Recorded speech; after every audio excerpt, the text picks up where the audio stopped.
ఏమైంది అని అంటే, అప్పుడు నీకు భయం వేసినప్పుడు ఏమైంది అని అంటే, మా అమ్మ లేదు మా దగ్గర, మా అమ్మ ఉంటే మాకు ధైర్యంగా ఉంటుంది అంటేనే కదా మీ భార్య భర్తలు వస్తే నేను మీ అమ్మని ఇచ్చాను. అవునా? మీరిద్దరు ఇష్టపడితేనే, అది కూడా మీరు చెడుకు వాడుకోకూడదు అమ్మని, మీ మంచి ఉపయోగాలకే వాడుకోవాలి అని చెప్పానా లేదా? చెప్పావు కదా. అప్పుడు మీరు మామూలుగా కూడా మీకు ఏదైనా ఆపద వచ్చినప్పుడు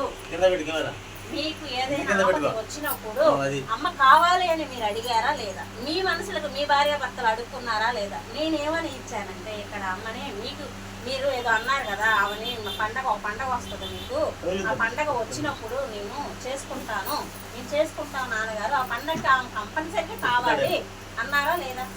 అన్నారు. ఆ పండగనే ఇచ్చానా, మీకు మంచికి చెడికి వాడుకుంటాకి ఇచ్చానా అమ్మని? మామూలుగా ఇచ్చాను, మంచిగా చెడుకు వాడుకుంటా. కానీ పద్దాగా ఆవిడ పిలిచినప్పుడు రావడానికి కానీ నేను ఇవ్వలా మీ అమ్మని. ఏదో కొంచెం గట్టిగా నాకు అర్థమైందా? నేను మంచికి చెడుకు వాడుకుంటాకి ఇవ్వలా, మీకు మంచిగా ఇచ్చా. ఎందుకంటే మీ ఇంట్లో ఏదైనా ఒక ఫంక్షన్లో జరిగినా కానీ, లేకపోతే ఏదైనా మీ అమ్మ మీ వాళ్ళకి అనుమానం రాకుండా, మీ తమ్ముడు వాళ్ళకి కానీ, మీ ఆడపడుచులకు కానీ అనుమానం రాకపోకుండా మీ అమ్మని ఇవ్వమంటే ఇచ్చాను.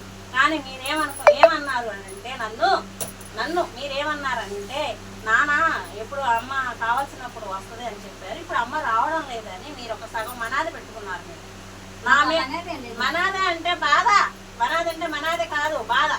అవునా కాదా? బాధపడుతున్నారా లేదా అమ్మ రావడం లేదని? రావట్లేదని మీరున్నారని వదిలేసుకున్నాము. ఒంట్లో బాగోట్లేదు. మరి బాగోట్లేదని అంటే, ప్రపంచంలో దేవతలు అందరూ 30 దేవతలు ఉన్నారు, 18 శక్తిపీఠాలు ఉన్నారు.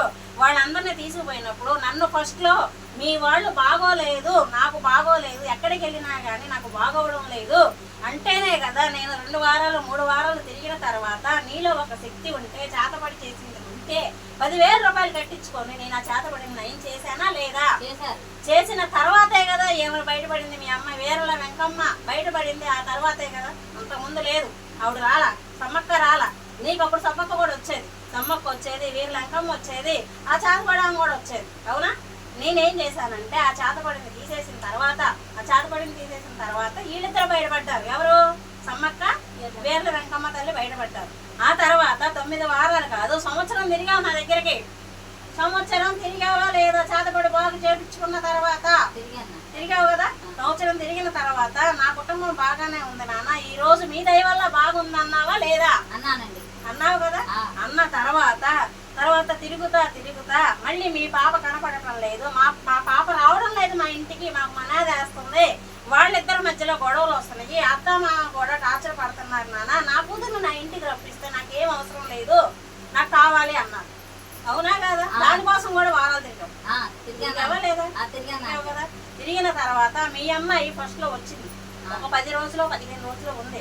ఆ తర్వాత మీరు వాళ్ళేదో చేస్తున్నారని కాదు, మీ ఇంట్లో వీరల వెంకమ్మ ఒక ఆడపిల్ల ఇంట్లో ఉండకూడదు, మీరేమో ఆడపిల్ల మనాలు పెట్టుకున్నారు. ఎందుకంటే నా పిల్ల రావడం లేదు, మంచి చెడు కావాలి మాకు అని చెప్పేసి మీ అమ్మాయి మీద మీరు మనాది పెట్టుకున్నారు. కానీ కొన్ని రోజుల తర్వాత మళ్ళీ మీ అమ్మాయి వచ్చిందా? రాలేదు. వచ్చింది కదా. ఆ తర్వాత వాళ్ళకేం అడ్డులు ఉండకూడదు, అడ్డులు అంటే చిక్కులు ఏమి ఉండకూడదు నాన్న. వాళ్ళ కుటుంబంలో నా పిల్లకి కుటుంబంలో అనేది, నా పిల్ల నాకు కావాలి, రేపు పొద్దున ఇక్కడికి వచ్చి నాకు పని చేసుకుంటది, నాకు కావాలి పిల్లని కోరుకున్నావు లేదా? కోరుకున్నావు కదా. ఇప్పుడు నీకు అనుకూలంగా ఉందా, నాకు అనుకూలంగా ఉందా ఆడపిల్ల? అన్ని బాగానే ఉన్నాయి. ఈ రోజు నువ్వు ఎందుకు ఇక్కడికి వస్తానని రాలేకపోతున్నావంటే, వీరలంకమ్మ దగ్గర నేను మాట తీసుకున్నా. ఏమనో తెలుసా నాన్న, నా పుట్టింటి వాళ్ళు నా పసుపు కుంకుమ పెట్టేసిన తర్వాత, నా జాతర జరిగిన తర్వాత నేను మళ్ళీ నీ దగ్గరకు వచ్చేస్తాను నాన్న. నేను ఇప్పుడు వీళ్ళందరినీ తీసుకెళ్లిపోయిన తర్వాత, దేవతలందరినీ తీసుకెళ్లిపోయిన తర్వాత ఇప్పుడు అనేది నేను ఉండలేకపోతున్నాను, అందుకే నీకు ఆరోగ్యం బాగోట్లేదు. ఇది నిజమా కాదా? నీకు ఆరోగ్యం బాగోట్లేదు అంటే పని చేయాలి అంటే నీరసంగా ఉంటుంది, ఆవిడ ఒంట్లో ఉంటుంది, నీకు బయటికి రాలేకపోతుంది, నీ బాడీ నీకు ఉక్కురు పక్కులు అవుతుందా లేదా? అవుతుంది కదా. దానికని 4 వారాల నుంచి నా దగ్గరికి రావాలని కూడా రాలేకపోతున్నావు. అవునా?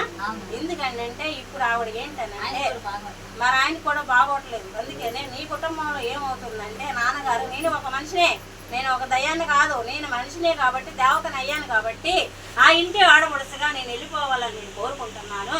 ఆ ఇంట్లో ఇంట్లో నేను ఉండలేకపోతున్నాను, అందుకనే నేను కురికి చేసేస్తున్నాను నా కుటుంబాన్ని అని చెప్పి ఆవిడ అంటుంది. ఇప్పుడు ఏమంటావు ఆమెని? మీ ఆయన నిర్ణయం తీసుకొని నువ్వు పంపిస్తావా, లేకపోతే నీ అంతటా నువ్వు పంపిస్తావా ఆమెని? ఆ ఇంటి ఆడపడుచు అంటే వాళ్ళు పెంచుకున్నారు ఆమెని, ఇంటి ఆడపడుచు లెక్క వస్తుంది కదా. అంతే కదా.